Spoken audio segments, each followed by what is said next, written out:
পিছনে ফিরে তাকালেন। ইমাম পিছনে ফিরে তাকাইলে নামাজ থাকার কথা।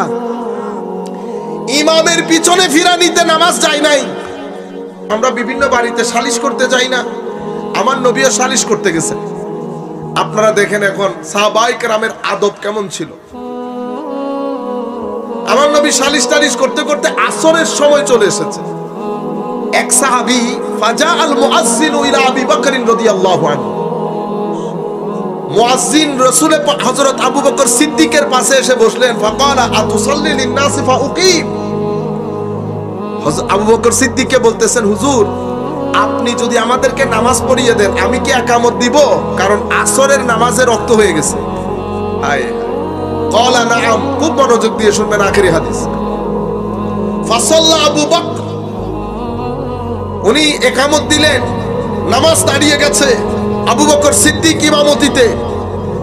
আবু বকর সিদ্দিক যখন ইমামতিতে, তখন ফাজা রাসূলুল্লাহ সাল্লাল্লাহু আলাইহি ওয়াসাল্লাম ওয়ান নাসু ফিস সালাত, আমার নবী তাশরীফ আনলেন, সবাই নামাজ আদায় করছেন আসরে। হযরতে আবু বকর সিদ্দিক রাদিয়াল্লাহু তাআলা আনহুর ইমামতিতে। ওয়া কানা, আমার নবী আসার পরে ফাতাখাল্লাসা হাত্তা ওয়াকাফা ফিস সাফফি ফাসাফফাকা নাস, আমার নবী পিছন থেকে মানুষকে ফাঁক করে করে একদম প্রথম কাতারে চলে গেলেন। হায় হায়, আপনারা সিনারিটা মাথায় আনেন। নামাজ চলতেছে, আবু বকর সিদ্দিক ইমামতিতে, আমার নবী সাল্লাল্লাহু আলাইহি ওয়াসাল্লাম পিছন দিক থেকে এসে কাতারে ঢুকলেন। আস্তে আস্তে করে আমার নবী সামনের কাতারে যাচ্ছেন। যেই কাতারের সাহাবী আমার নবীকে দেখেছেন সমানে সারা তালি মারা শুরু করলেন। কিভাবে? এইভাবে এভাবে তালি মারা শুরু করলেন। একজনের তালি, দুইজনের তালি। যখন পুরো উপস্থিত সাহাবায়ে কেরাম সবাই একসাথে তালি মারা শুরু করলেন, এমনিতে আবু বকর সিদ্দিক রাদিয়াল্লাহু তাআলা আনহু যখন নামাজে দাঁড়াতেন উনি অসম্ভব রফিক দিল, অসম্ভব নরম দিলের ছিলেন। নামাজে দাঁড়াইলে উনার খুশু, খুদু, তাওয়াদু, ইনকিসারি, উনি এমন নামাজের মধ্যে মেরাজে হারিয়ে যেতেন, আশেপাশে কি হচ্ছে ওনার খবর থাকতো না। এতগুলো মানুষ তালি দিচ্ছে, আবু বকর সিদ্দিকের খবর নাই। কতক্ষণ পরে আবু বকর সিদ্দিক পিছনে ফিরে তাকালেন। ইমাম পিছনে ফিরে তাকাইলে নামাজ থাকার কথা। ইমামের পিছনে ফিরা নিতে নামাজ যায় নাই। এতগুলো সাহাবী একসাথে বসে তালি মারা শুরু করেছে, নামাজ যায় নাই। কেন? কারণ যদি আমার নবী না হতেন নামাজ ভেঙে যেত, কিন্তু আমার নবী হওয়ার কারণে নামাজ ভাঙতেছে না। কেন ভাঙতেছে না? কারণ আমার নবীও নামাজের অংশ আছে। নামাজের মধ্যে আমার নবীর অংশ আছে। আপনি আসসালামু আলাইকা আইয়ুহান নবী বলছেন। আর সবচেয়ে বড় কথা, আমার আল্লাহ তো শিখিয়ে দিয়েছেন। কি? আমার আল্লাহ বলেছেন ইয়া আইয়ুহাল্লাযীনা আমানু, আবার মুমিনদেরকে বলেছেন। আমি আপনাদেরকে বলি নাই মদিনা শরীফের মধ্যে 89 বার এসেছে ইয়া আইয়ুহাল্লাযীনা আমানু। সব শানে রিসালাত এবং আদব শেখানো হয়েছে। আবার ইয়া আইয়ুহাল্লাযীনা আমানু কি বলেছে? ইস্তাজিবু লিল্লাহি ওয়া লির-রাসূলি ইযা দাআকুম, হে মুমিন যখন আল্লাহ এবং রাসূল আহ্বান করে, আল্লাহ এবং রাসূল, ইস্তাজিবু তোমরা সাড়া দাও। কার ডাকে সাড়া দেব? আল্লাহ এবং রাসূলের ডাকে। ইযা দাআকুম, যখন তিনি আহ্বান করেন। আল্লাহ ডাকে দুইজন কিন্তু আহ্বানকারী একজন, মানে দুইজনের ডাকে সাড়া দেব, আহ্বান করতেছে একজন। পৃথিবীর কোন গ্রামার এটা গ্রহণ করবে না। পৃথিবীর কোন গ্রামার এটা গ্রহণ করবে না। কারণ আমি আর ফরিদি সাহেব মিলে আমরা তিনি না, আমরা তারা। আমরা কি? তারা। আপনি যদি তিনি লেখেন ভুল হবে, সেটা বাংলা হোক, ইংরেজি হোক, আরবি হোক। কিন্তু আমার আল্লাহ এই জায়গার মধ্যে গ্রামাটিক্যালি যদি চিন্তা করেন এটা ভুল। কারণ ইস্তাজিবু আমাদেরকে বলা হচ্ছে সাড়া দাও, রেসপন্স করো। কিসে? লিল্লাহি ওয়া লির-রাসূল, আল্লাহ এবং রাসূলের। আল্লাহ এবং ইযা দাআকুম, যখন তিনি ডাকেন। ইয়া মাওলা, এখানে দুইজন ডাকেন একজন। কেন? আসলে তো দুইজন, তাওহীদ এবং রিসালাত। কিন্তু তোমার সাথে সম্পর্ক রিসালাতে। রিসালাত চাবি, তাওহীদ তালা। তুমি রিসালাত দিয়ে তাওহীদের তালা খুলতে হবে।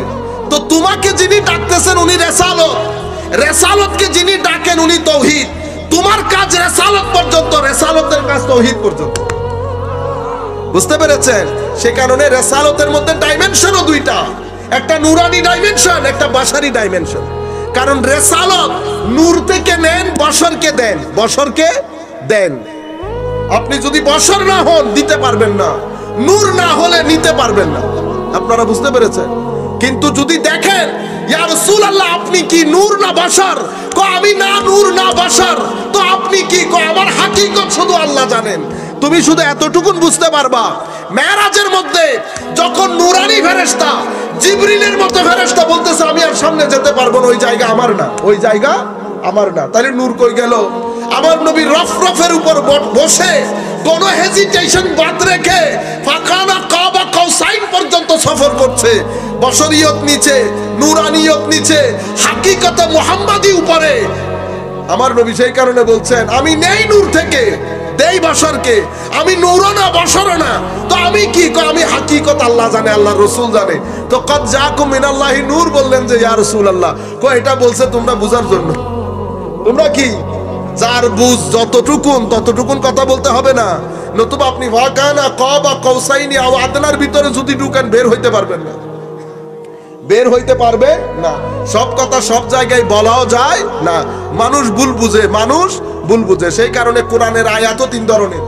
এক ধরনের কে বলে হুরুফে মুকাত্তাআত, আলিফ লাম মিম, আলিফ লাম র, কাফ হা ইয়া আইন সদ, ঠিক আছে? হুরুফে মুকাত্তাআত কি? এটার অর্থ আল্লাহ আল্লাহ রাসূল বাদে কেউ জানে না। আরেকটা আয়াত মুহকামাত, এটা সবাই জানে। আরেক ধরনের মুতাশাবিহাত, এটা কে জানে? কেউ কেউ জানে। একটা কেউ জানে না, একটা কেউ কেউ জানে, আর একটা সবাই জানে। তো কোরআন কোরআন হচ্ছে আমার নবীর আখলাক। কোরআন কি? আমার নবীর আখলাক। তো আখলাকে মুহাম্মদি হচ্ছে কোরআন। কোরআনের মধ্যে যেমন আয়াতের প্যাটার্ন তিনটা, আমার নবীর শানের প্যাটার্ন তিনটা। একটা হাকিকত, এটা মুকাত্তাআতের মতো, এটা আল্লাহ আল্লাহ রাসূল বাদে কেউ জানে না। আর একটা নূরানিয়ত, এটা মুতাশাবিহাতের মতো, কেউ কেউ জানে। কারণ আমার নবীকে আবু জাহালও দেখছে, আবু বকরও দেখছে, কিন্তু নূরানিয়তে মুস্তাফা কেউ বুঝতে পারে নাই। কেউ কেউ বুঝেছে, যারা বুঝেছে কেউ সিদ্দিক আকবর, কেউ ফারুক আজম, কেউ উসমানে গনি, আরো কত কিছু হয়েছে। আরেকটা মুহকামাত, এটা সবাই দেখেছে।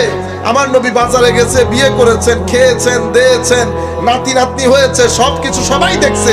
এটা বাশারিয়াতে মুস্তাফা, এটা বাশারিয়াতে মুস্তাফা, এটা নূরানিয়াতে মুস্তাফা, আর এটা হাকিকতে মুস্তাফা সাল্লাল্লাহু তাআলা আলাইহি ওয়াসাল্লাম। সেই কারণে আল্লাহ মেরাজকেও তিন ভাগে ভাগ করেছেন। বাশারিয়াতে মুস্তাফার মেরাজ হারাম থেকে আকসা, নূরানিয়াতে মুস্তাফার মেরাজ আকসা থেকে সিদরা, এরপরে ওখান থেকে হাকিকতের মুস্তাফার মেরাজ, ওটা ফাকানা কাবা কাউসাইনি আও আদনা পর্যন্ত। আপনারা বুঝতে পেরেছেন? সেই কারণে আখেরি কথা, নবী সাল্লাল্লাহু সবাই নামাজের ভিতরে, আমার আল্লাহ বলছেন নামাজের মধ্যে যদি আমার নবী ডাক দেয়, তো তুমি নামাজ ছেড়ে নবীর ডাকে সাড়া দাও। আগে নবীর ডাকে সাড়া দাও। কেন? কারণ ডাক নবীর হলেও এটা তৌহিদি ডাক। এটা কিসের ডাক? তৌহিদি ডাক। তৌহিদি ডাকে নামাজ ভাঙে না। আমার নবী তৌহিদ নিয়ে নিয়ে ঘুরতো, তৌহিদ নিয়ে নিয়ে ঘুরতো। তো আবু বকর সিদ্দিক পিছনে সবাই তালি মারছে। আমার নবী ওয়াকানা আবু বকর লা ইয়ালতাফিতু ফি সালাতিহি, আবু বকর সিদ্দিক নামাজের মধ্যে এদিক সেদিক তাকাইতেন না। ফালাম্মা আকসারা নাস তাসফিক ইলতাফাত, তালি যখন বেড়ে গেছে তখন চেয়েছে। ফারা রাসূলুল্লাহ সাল্লাল্লাহু আলাইহি ওয়াসাল্লাম, পিছনে তাকিয়ে দেখে আমার নবী, আমার হযরত, আমার নবী এমনি ইশারা করেন, আবু বকর নামাজ পড়াও না, হইছে তো পড়াও না। আজীব বিষয় না? নামাজের মধ্যে কথা বললে নামাজ থাকে কোন? এখানে থাকবে কেন? কারণ বাইরের কারোর সাথেও না, ভিতরের লোক। কিসের লোক? ভিতরের লোক। মারামারি করেন। এবার আমার নবী ইশারা করে বলতেছেন আনিন কুসমাকানাক। আমার নবী যখন আবু বকর সিদ্দিককে নামাজ পড়াইতে বললেন, আবু বকর সিদ্দিক সব ছেড়ে দিয়ে আসরের নামাজ ভুলে গিয়ে আল্লাহর দরবারে হাত তুলল। ফারাফা আবু বকর ইয়াদাই ফাহামিদাল্লাহ আলা মা আমারাহু বিহি রাসূলুল্লাহ সাল্লাল্লাহু আলাইহি ওয়াসাল্লাম মিন যালিক সুম্মা ইস্তাখরা আবু বকর হাত্তা ইস্তাওয়া ফি সাফ। আবু বকর সিদ্দিক হাত তুলে আল্লাহর দরবারে শুকরিয়া আদায় করলেন। আল্লাহ, তোমার দরবারে শুকরিয়ার শেষ নাই। তুমি কুহাফার ছেলে আবু বকরকে এত শান দিলা। আমি যেই নামাজের ইমামতিতে দাঁড়ানো, সেই নামাজের মুসল্লির কাতার ইমামুল মুরসালিন দাঁড়ানো, তুমি কুহাফার কোলে আবু বকরের এত শান দিলা। এটা বলে আবু বকর সিদ্দিক আল্লাহর প্রশংসা করে পিছনের কাতারে চলে আসলেন। আমার নবী নামাজ পড়াইলেন। ফালাম্মান সারাফা ক্বাল ইয়া আবু বকর মা মানাকা আন তাসবুত ইজ আমারতুক। আমার নবী নামাজ শেষ করার পরে আবু বকর সিদ্দিককে বলতেছেন, আবু বকর আমি বলছি না নামাজ পড়তে, তুমি নামাজ পড়াইল না যে?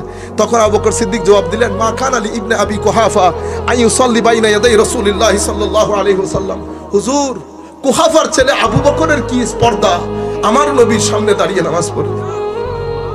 আপনারা বুঝতে পেরেছেন আমাদের কথার দ্বিতীয় অংশ কি ছিল?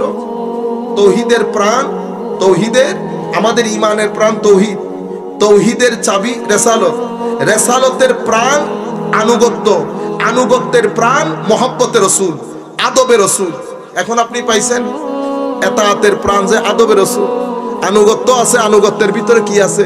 আদব আছে। আদব যত বেশি মকামও তত বেশি। তখন আমার নবী সাল্লাল্লাহু আলাইহি ওয়াসাল্লাম ইরশাদ করলেন, তোমরা সবাই মিলে যেভাবে তালি দেওয়া শুরু করছো, তোমরা তালি দিও না, তালি মহিলারা দেবে। তালি কারা দেবে? মহিলারা। তোমরা একটু তসবিহ পড়বে নামাজের মধ্যে, যখন তোমরা এই ধরনের কোনো কাজ দেখবা যেটা হওয়ার কথা না অথবা আকবর হয়ে যাচ্ছে, তোমরা তসবির মাধ্যমে ইমামের অ্যাটেনশন ড্র করবা। আর বাকি রয়ে গেল তাসফিক, এই তাসফিক করবে কারা? মহিলারা। আমার নবী একটা মাসআলা শিখাইলেন। পুরা হাদিসের মধ্যে আবু বকর সিদ্দিকের আদব দেখছেন তো? কোরআনের মধ্যে আল্লাহ আদব শিখাইছেন, সাহাবায়ে কেরাম আমাদেরকে আদব শিক্ষা দিয়েছেন।